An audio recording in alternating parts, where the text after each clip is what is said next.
O choque, ele é uma consequência de uma instabilidade hemodinâmica, tá? Ele pode, dependendo, nós temos vários tipos de choque, né? Ele pode ser um choque hemorrágico ou hipovolêmico por uma perda de sangue num processo de hemorragia associado, e aí ele vai ser mais grave, porque eu tenho a hemorragia lá para controlar.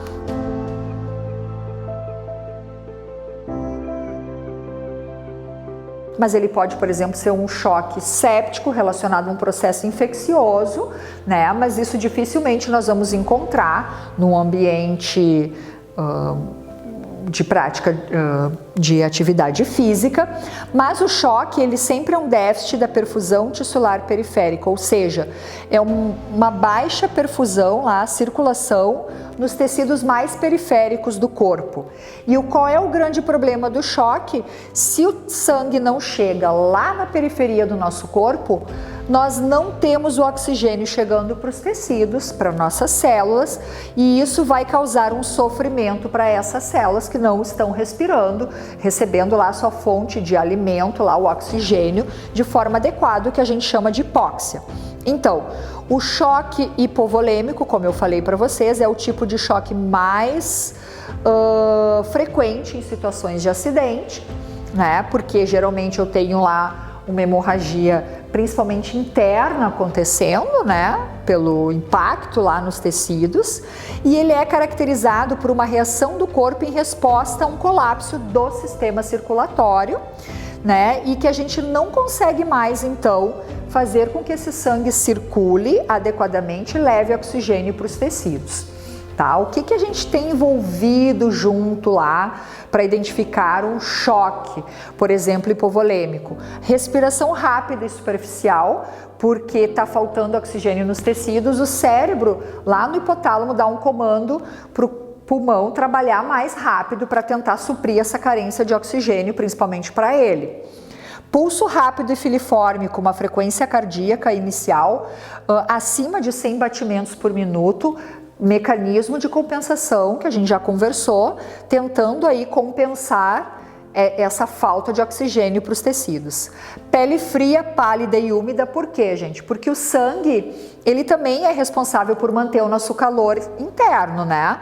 Então, se o sangue não está chegando lá nas extremidades, nós estamos com baixa perfusão, a pele fica fria, fica pálida, né? E vai ficando úmida, lá pegajosa, como a gente chama, né?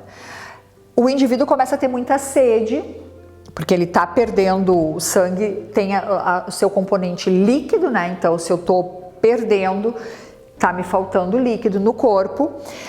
E uma queda de pressão bem importante. Normalmente, situações de choque têm uma pressão arterial abaixo de 80 por 40 milímetros de mercúrio, que é uma situação bem grave, tá? Nós, enquanto socorrista, apenas leigos e mesmo um profissional na rua, nós não conseguimos reverter essa situação de choque.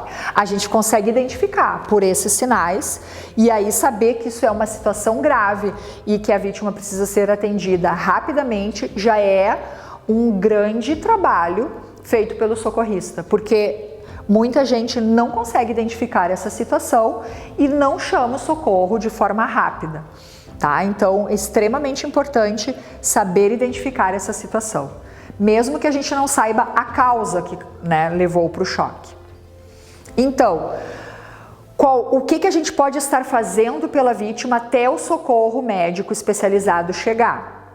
Porque aqui a minha atitude mais importante é chamar o serviço médico de emergência especializado.